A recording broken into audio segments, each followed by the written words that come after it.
가까운 사람일수록 집안에서는 가장 큰 상처가 될 수 있다. 조금 과하게 느껴지셨다면 오늘 이야기는 분명 필요하신 분입니다. 나이가 들수록 우리는 사람을 더 그리워합니다. 말이 통하는 누군가가 함께 있다는 것, 따뜻한 목소리가 집안에 머무는 것, 그 자체로 큰 위로가 되지요. 그래서 누군가 찾아오면 문을 먼저 열어줍니다. 며칠 묵어가라 하고 방도 내어주고 손주의 웃음소리가 울리는 집을 보며 그래, 이게 사는 맛이지. 이렇게 마음이 따뜻해집니다. 그런데 참 이상합니다. 그 따뜻함은 오래 머물지 않습니다. 며칠 지나면 갑자기 피곤이 밀려오고 생활 리듬이 흐트러지고 사소한 말 한마디가 마음에 남습니다. 그리고 어느 순간 이런 생각이 스칩니다. 내 집인데 왜 내가 눈치를 보지? 혹시 이런 느낌 경험해 보신 적 있으신가요? 아침에 일어나면 주방에서는 이미 다른 사람의 발걸음이 들리고 식탁의 자리도 조금씩 달라져 있고 TV 리모컨을 잡아도 괜히 조심스러워지고 잠은 깊지 않고 몸은 이유 없이 더 무겁습니다. 내가 쉬어야 할 집이 오히려 복잡하고 어수선하게 느껴지는 순간, 만약 지금 이 장면들이 마음에 스쳐 지나갔다면 오늘 이야기는 바로 여러분의 현실과 닿아 있는 이야기입니다. 여러분이 지금 듣고 계신 이 흐름 자체가 노년에 가장 민감하게 다루어야 하는 문제의 출발점입니다. 많은 어르신들이 비슷한 고민을 하시지만 누구도 정확히 설명해 주지 않았던 부분들. 사람이 머무는 순간 내 몸과 생활 리듬이 빠르게 무너지는 이유. 내 집인데도 주도권이 흔들리고 관계까지 틀어지는 이유. 작은 지출, 작은 불편이 쌓여 결국 내 존엄과 평화가 흔들리는 이유. 이 영상에서는 그 모든 이유를 하나하나 현실적으로 풀어드릴 겁니다. 이런 이야기들을 꾸준히 들으시고 싶다면 지혜담 채널을 조용히 구독해 두세요. 언제든 필요한 순간 여러분의 노년을 지켜주는 작은 등불이 되어 드릴 겁니다. 부담스러운 요청이 아니라 이야기의 흐름을 더 깊게 이해하는 다음 장을 열기 위한 준비라고 생각하시면 됩니다. 이제 다시 내용을 이어가겠습니다. 사람을 들이는 일은 참 따뜻합니다. 하지만 노년의 집은 조금 다릅니다. 집은 단순한 공간이 아니라 세상에서 지친 나를 다시 회복시키는 마지막 장소입니다. 그런데 이곳이 흔들리면 삶 전체가 함께 흔들립니다. 건강, 감정, 관계, 경제. 네 가지가 동시에 무너지기 때문입니다. 그래서 오늘은 누군가를 어떻게 대할까가 아니라 내 공간을 어디까지 지켜야 하는가. 이 질문을 중심에 두고 이야기해 보려 합니다.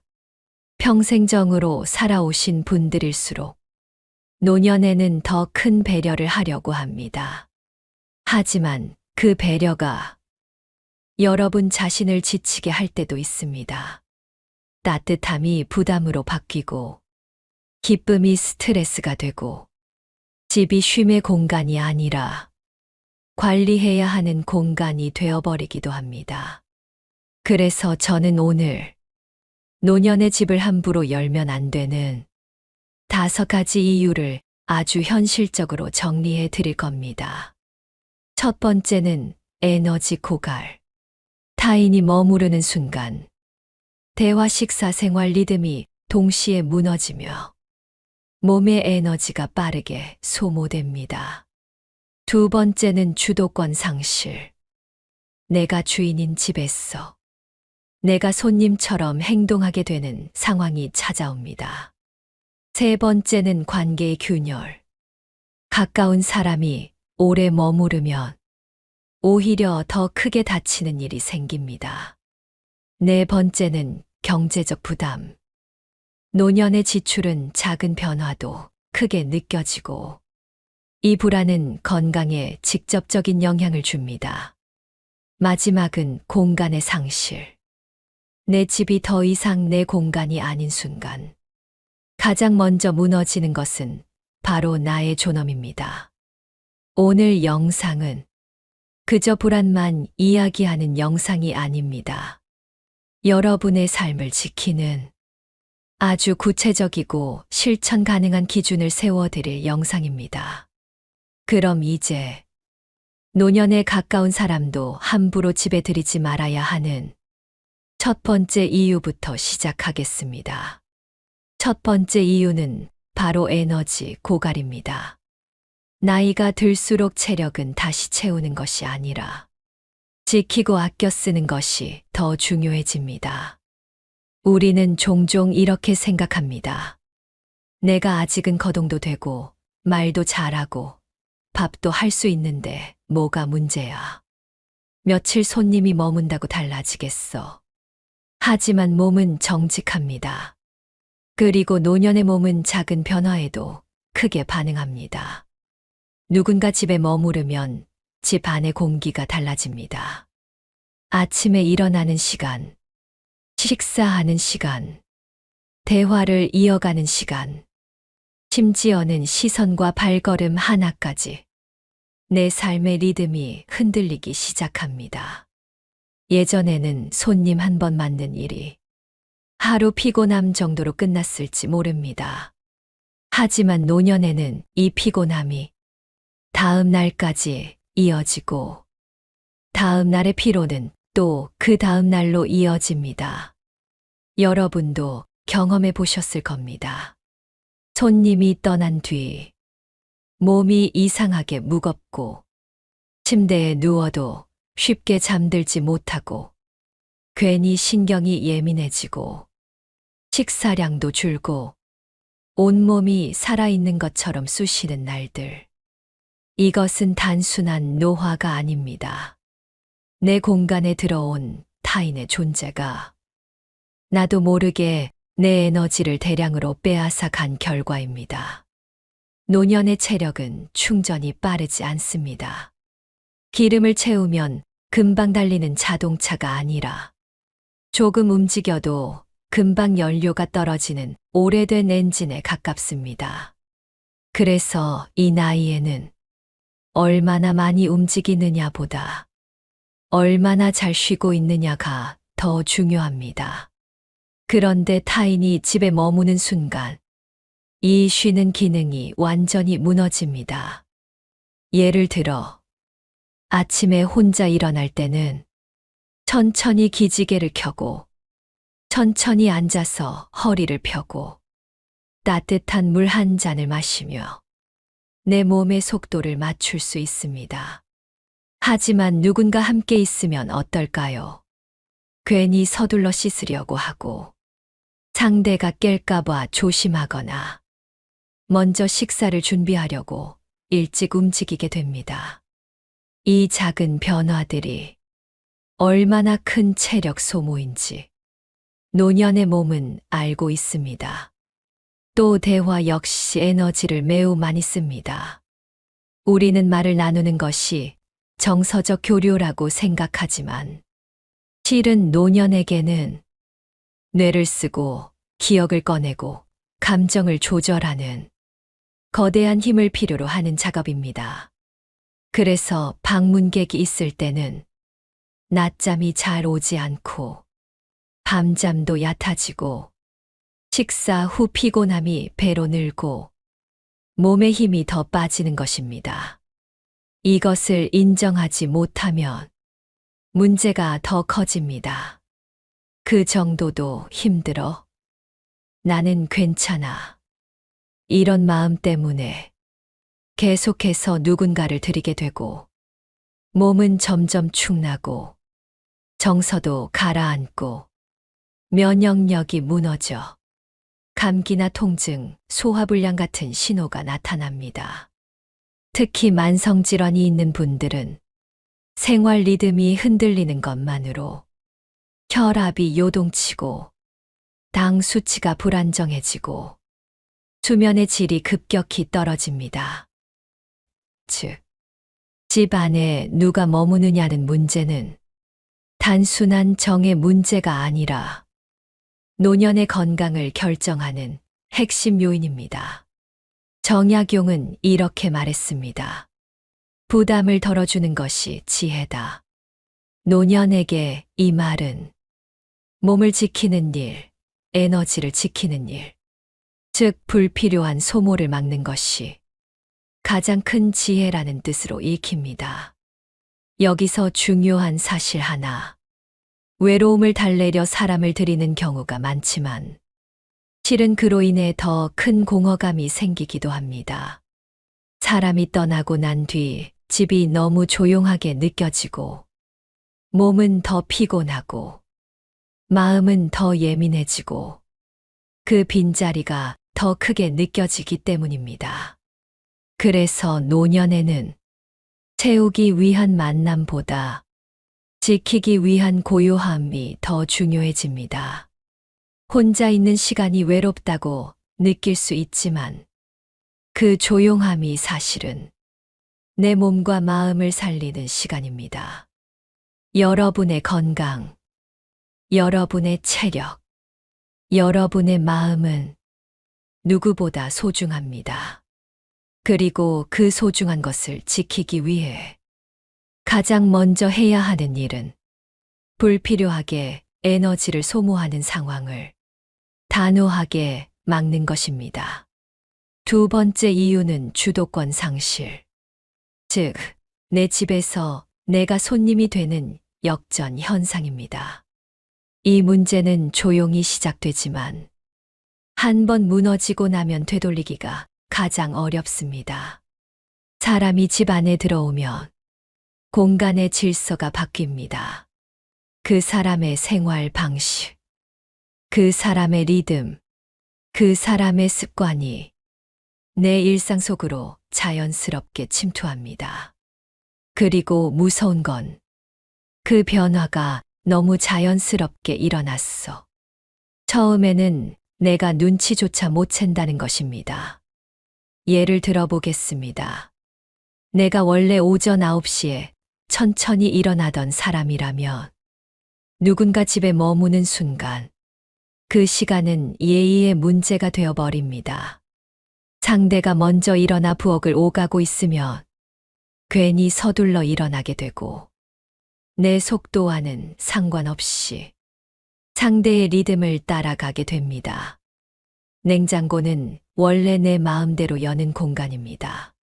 하지만 누군가가 편하게 여러 음식을 꺼내 먹는 순간 그 냉장고는 더 이상 나만의 사적인 영역이 아닙니다. TV 역시 마찬가지입니다.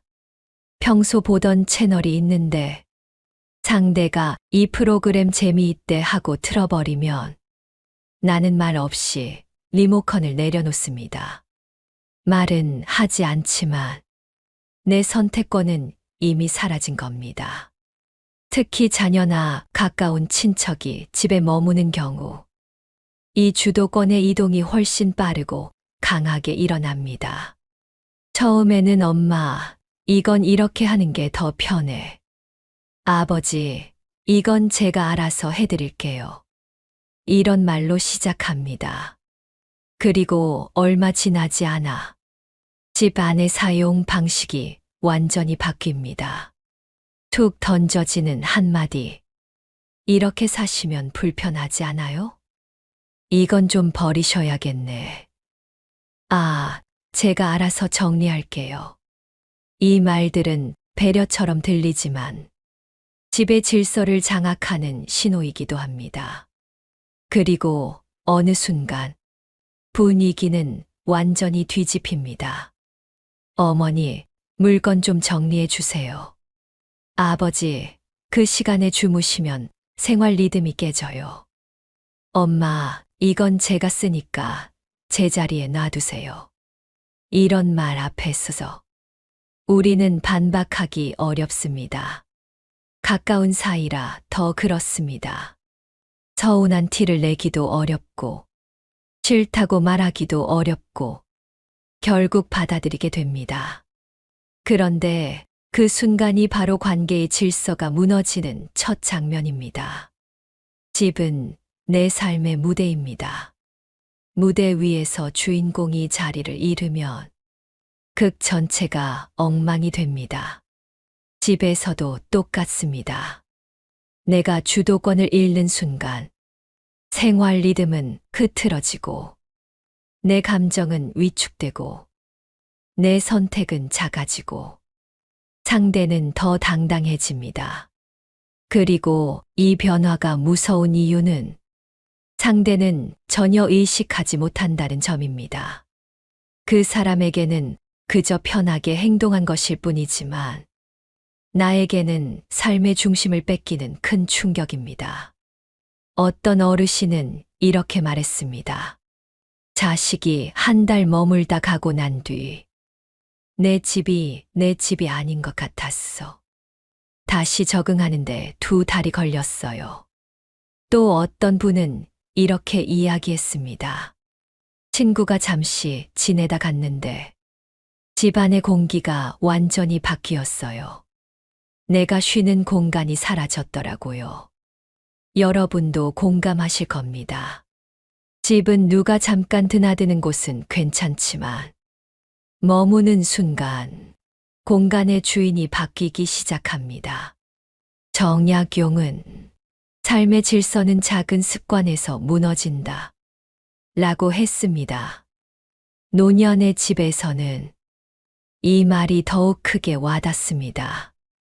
내가 의자를 어디에 둘지, 물을 언제 끓일지, 뉴스를 몇 시에 볼지, 샤워를 어떤 순서로 할지, 이 모든 작은 행동들이 나를 지탱하는 기둥입니다. 그런데 타인이 들어오면 이 기둥 하나하나가 흔들립니다.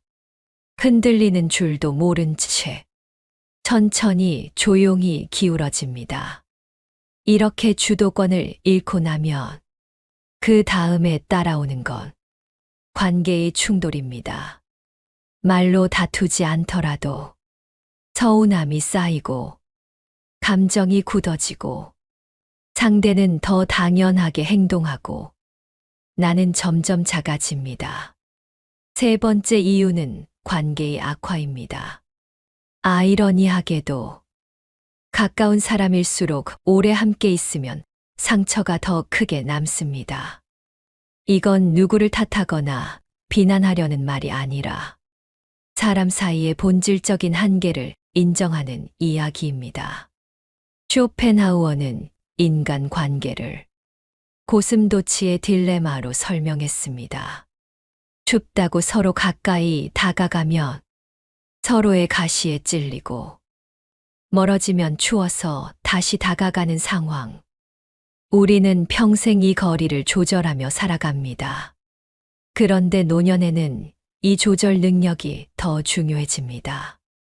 감정이 예민해지고 체력이 부족해지고 오래된 상처가 잘 지워지지 않는 시기이기 때문입니다. 사람이 집에 오래 머물면 서로의 가시가 고스란히 드러납니다. 처음 며칠은 친절하고 조심스럽던 말투가 점점 본래의 모습으로 돌아오고 생활 패턴의 차이가 드러나고 가벼운 말 한마디가 마음에 쌓이기 시작합니다. 예를 들어 자녀가 집에 며칠 머물러 본 분들은 아마 이런 경험을 하셨을 겁니다. 엄마, 왜 이렇게 사세요?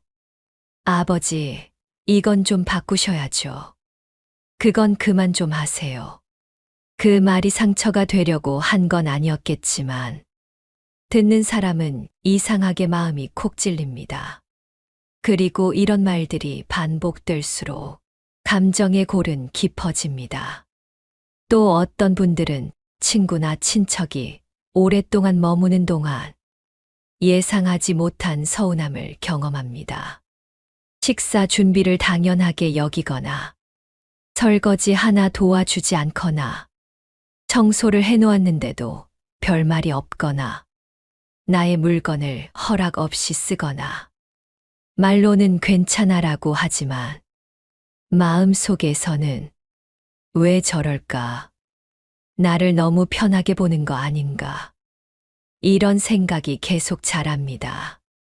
가까운 사이라 오히려 이런 서운함을 말하지 못하는 것도 문제입니다. 말을 꺼내면 관계가 틀어질까 봐, 상대가 서운해할까 봐, 그냥 속으로 삼켜버립니다. 그런데 삼킨 감정은 사라지는 게 아니라 천천히 굳어집니다. 그리고 어느 순간 폭발하듯 튀어나옵니다. 어떤 어르신은 이렇게 털어놓았습니다. 누구보다 아끼던 동생이 한 달 머물다 갔는데 그 뒤로는 연락을 거의 안 하게 됐어요. 작은 일들이었는데 그때 느꼈던 서운함이 너무 커져 버렸죠. 또 다른 분은 이렇게 이야기했습니다.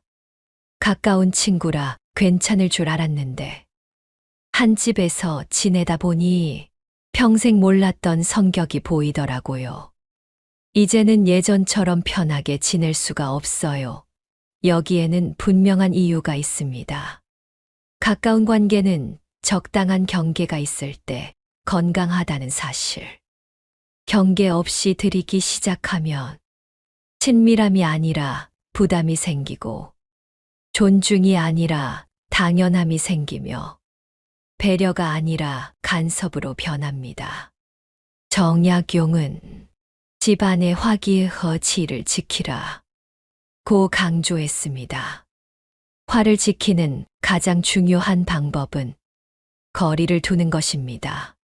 거리는 냉정함이 아니라 서로를 지켜주는 지혜이기 때문입니다.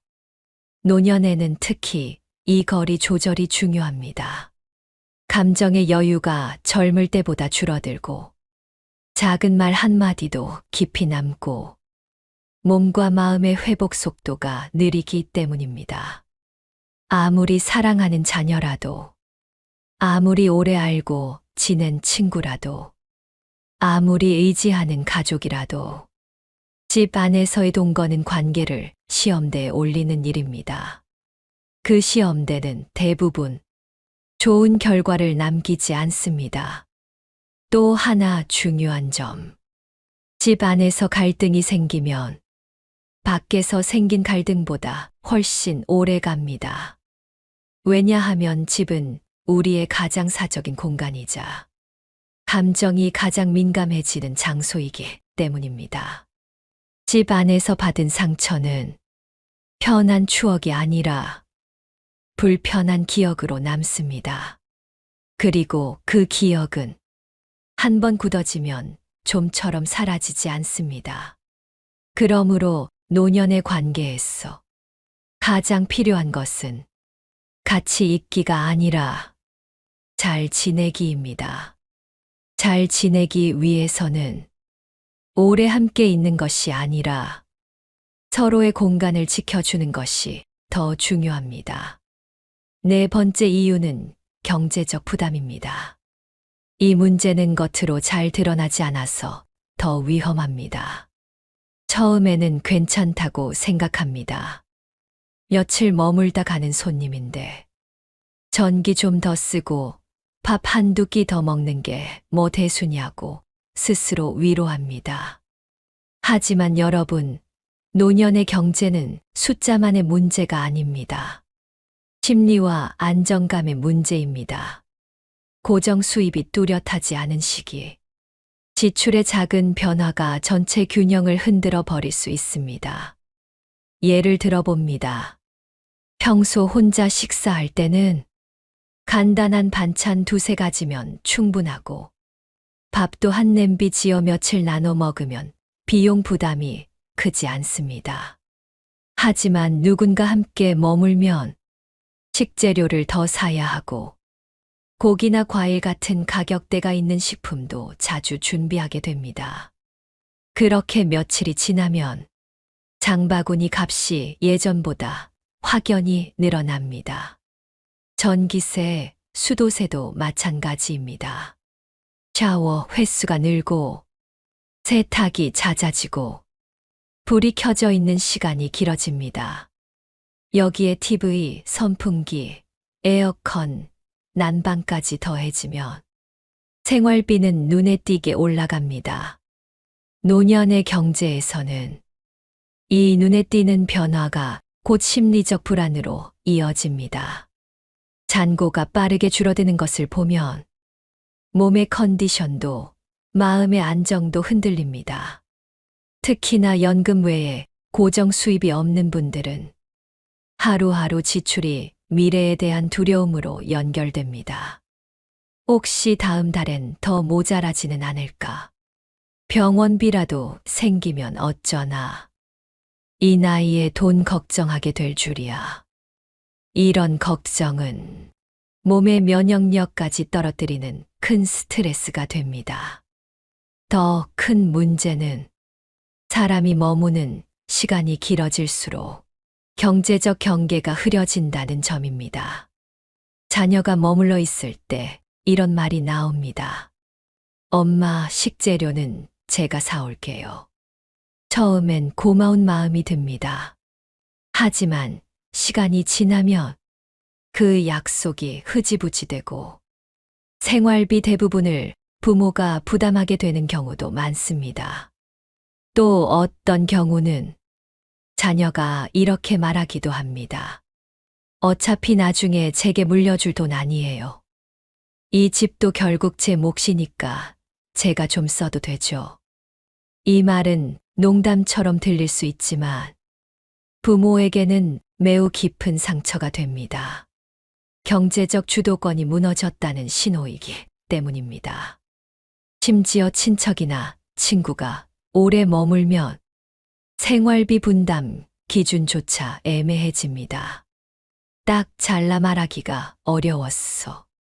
어색한 마음을 감추고 그냥 내가 부담하게 됩니다. 하지만 마음속에서는 내가 왜 이걸 다 내고 있지? 이 서운함이 쌓입니다.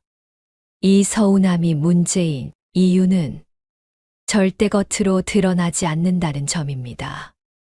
더 깊은 곳에서 더 오래 남아 관계를 조금씩 약하게 만들기 때문입니다. 여기에 또 하나 중요한 부분이 있습니다. 경제적 문제는 한번 흐트러지기 시작하면 삶의 다른 영역도 함께 흔든다는 사실입니다. 식비가 늘어나면 건강식 대신 저렴한 식품을 찾게 되고 전기세가 부담되면 난방을 줄여 몸이 더 차가워지고 소비를 줄이려다 보니 사회적 관계까지 줄어듭니다. 결국 돈 때문에 건강관계 정서까지 줄줄이 무너지는 일들이 노년에게 아주 흔하게 나타납니다. 또 하나, 정서적으로도 큰 위협이 됩니다. 누군가 내 공간에서 소비를 함께 하고 있다는 사실은 나도 모르게 내 삶을 침범받고 있다는 감정을 만듭니다. 자존감도 흔들리고 내가 내 돈을 내는 게 맞는지 계속 계산하게 됩니다. 그리고 무엇보다도 중요한 점, 노년의 경제는 예상치 못한 지출이 가장 위험합니다. 누군가름 들였는데 그 사람이 머무르는 동안 갑자기 사고가 나거나 병원비가 발생하거나 생활비가 갑자기 늘어나는 일이 생기면 그 부담이 고스란히 내 몫이 됩니다.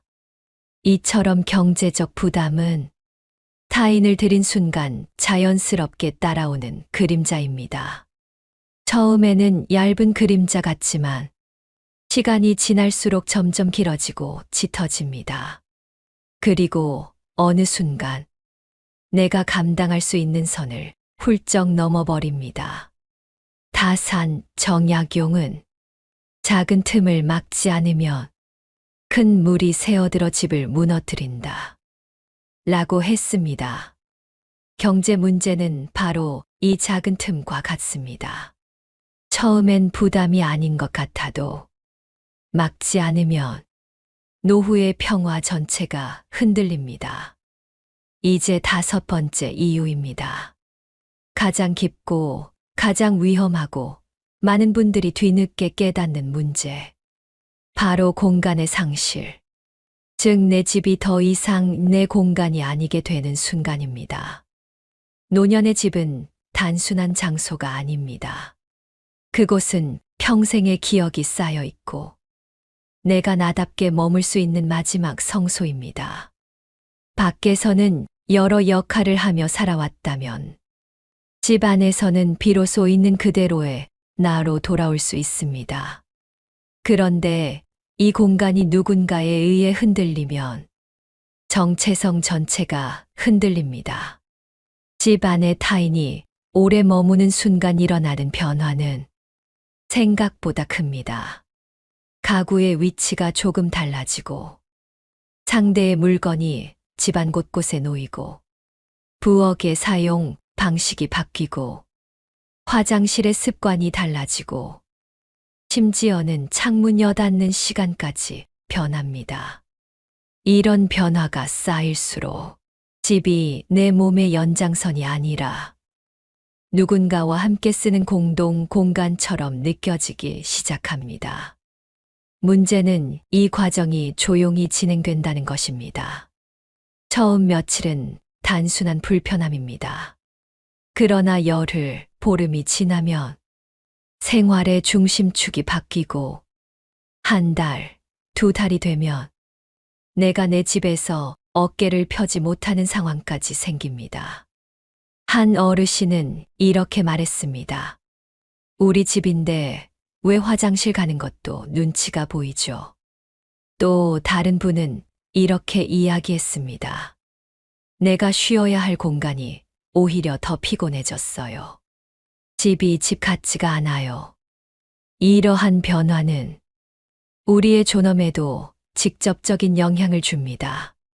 노년의 존엄은 거창한 것이 아닙니다. 내가 내 리듬대로 일어나고, 내가 좋아하는 자리에 앉고, 내 방식대로 생활하는 이 작은 선택권들이 모여 존엄을 만듭니다. 하지만 타인이 집 안에 오래 머무르면 이 선택권이 사라집니다. 그리고 선택권이 사라진다는 것은 존엄이 조금씩 무너진다는 뜻입니다. 여기에 또 하나 중요한 현실적인 문제가 있습니다. 바로 법적 행정적 위험성입니다. 한국의 현실 속에서는 일정 기간 이상 머문 사람을 쉽게 내보내기 어려운 상황이 생길 수 있습니다. 부모 집에 잠시 머물던 자녀가 생활을 아예 그곳으로 옮기고 나갈 생각이 전혀 없다면 문제가 길어집니다. 임대차 관계가 아니라 하더라도 상대가 거주 사실을 우기면 복잡한 상황이 될 수도 있습니다. 또 어떤 경우에는 친척이나 지인이 경제적으로 어려워 잠시 재워달라고 했지만 몇 달이 지나도록 자리를 비키지 않는 일도 많습니다. 이때 나가라는 말은 쉽게 꺼낼 수 있는 단어가 아닙니다. 가족이라면 더 그렇습니다. 이 거절의 어려움 때문에 내 공간을 잃고 사는 어르신들이 많습니다. 그리고 이 상황이 장기화되면 가장 중요한 변화가 생깁니다.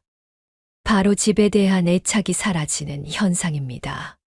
집이 마음을 회복시키는 공간이 아니라 스트레스를 주는 공간이 되어버리면 심리적 안정감은 크게 무너집니다. 집에 있는 시간이 불편해지고 혼자 있는 시간도 오히려 불안해지고 집 밖으로 도피하고 싶다는 감정이 생기기도 합니다. 정약용은 이렇게 말했습니다. 작은 방심이 큰 재앙을 부른다. 노년의 집 문제는 바로 이 경고를 그대로 따라갑니다. 처음에는 작은 불편함이지만 시간이 지날수록 삶 전체를 뒤흔드는 재앙으로 변할 수 있습니다. 그래서 노년의 집은 누군가를 드리는 공간이 아니라 나를 지키는 공간이어야 합니다. 이 공간을 보호하는 일은 냉정함이 아니라 현명함입니다. 경계는 사람을 밀어내기 위한 것이 아니라 내 삶의 중심을 지키기 위한 선택입니다. 이제 5가지 이유를 모두 살펴보았습니다. 에너지 고갈, 주도권 상실, 관계 악화, 경제적 부담, 그리고 공간의 상실까지. 이 5가지는 따로 떨어져 있는 문제가 아니라 서로 연결되어 한 줄기처럼 이어집니다. 누군가를 집에 들이는 일은 단순히 문을 여는 행위가 아닙니다. 내 삶의 질서를 들여다보는 창이 바뀌는 일이고 내 일상의 중심이 흔들릴 수 있는 큰 선택입니다. 하지만 여기서 중요한 점은 사람을 멀리하라는 이야기가 아니라는 것입니다. 노년의 삶에서 관계는 여전히 소중합니다. 문제는 경계 없는 친밀함이 우리를 지치게 한다는 것입니다. 따뜻함은 필요하지만 고요함도 지켜야 합니다. 이 균형을 잃지 않기 위해 우리가 꼭 기억해야 할 몇 가지 전략이 있습니다. 첫 번째, 집에 손님을 재우지 않는 원칙을 세운다. 잠은 에너지와 감정의 뿌리입니다. 누군가와 잠을 공유하는 순간 생활의 리듬은 가장 빠르게 흔들립니다. 방문은 좋지만 숙박은 조심해야 합니다. 미안하지만 나는 잠자리만큼은 혼자 있는 게 더 편해. 이 한마디는 결코 무례가 아닙니다. 오히려 서로의 관계를 지켜주는 말입니다. 두 번째, 모임 장소를 집 밖으로 옮긴다. 집에서 만나는 순간 집의 질서가 흔들리기 시작합니다. 하지만 카페, 식당, 공원에서 만나면 관계는 더 가볍고 더 밝고 더 편안해집니다. 특히 감정이 쉽게 흔들리는 노년에는 집 밖의 거리감이 관계 유지에 중요한 장치가 됩니다. 세 번째, 거절하는 법을 배운다. 거절은 상처를 주는 행위가 아닙니다. 거절은 내 건강을 지키는 보호막입니다. 지나친 방문, 길어진 체류, 부담스러운 부탁이 있다면 부드럽지만 단호하게 말할 수 있어야 합니다. 요즘 몸이 자꾸 피곤해져서 혼자만의 시간이 좀 필요해. 이번에는 내가 집을 정리해야 해서 쉬는 게 더 좋겠어. 이 문장은 거절이 아니라 나를 지키는 문장입니다. 네 번째, 머물게 해야 한다면 기간을 명확히 말한다. 사람은 기간이 정해지면 편안해집니다. 기한이 없을 때 오해와 불편이 쌓입니다. 사흘 정도는 괜찮아. 일주일은 괜찮지만 그 이상은 내가 힘들어. 이렇게 기간을 명확히 알려주면 관계도 감정도 생활 리듬도 지킬 수 있습니다. 다섯 번째, 생활비 분담 원칙을 미리 정한다. 경제 문제는 가장 깊은 상처를 남깁니다. 그래서 더 투명해야 합니다. 식비는 각자 부담하자. 사용한 것만큼 나누는 게 좋겠어. 분담을 말한다고 했어. 정이 없는 사람이 되는 건 아닙니다. 오히려 서로의 체면과 관계를 지키는 성숙한 방법입니다. 여섯 번째, 집은 나의 성체라는 사실을 잊지 않는다. 노년의 삶에서 집은 몸과 마음을 회복시키는 마지막 장소입니다. 이 공간이 흔들리면 체력도 관계도 정서도 모두 흔들립니다. 집을 지키는 것은 혼자 살겠다는 뜻이 아니라 내 존엄을 지키겠다는 다짐입니다. 정약용은 가까운 사람일수록 애틋하게, 익숙한 사람일수록 어려워하라. 라는 말을 남겼습니다.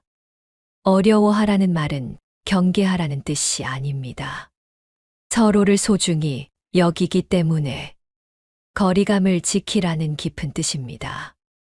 노년에는 이 말이 더욱 진리가 됩니다. 거리가 있어야 사랑이 오래가고 경계가 있어야 평화가 오래갑니다. 여러분의 노년은 누군가에게 휘둘리는 시간이 아니라 스스로 선택하는 시간이어야 합니다.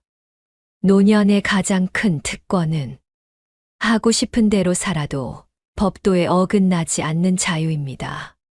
집은 그 자유의 중심입니다.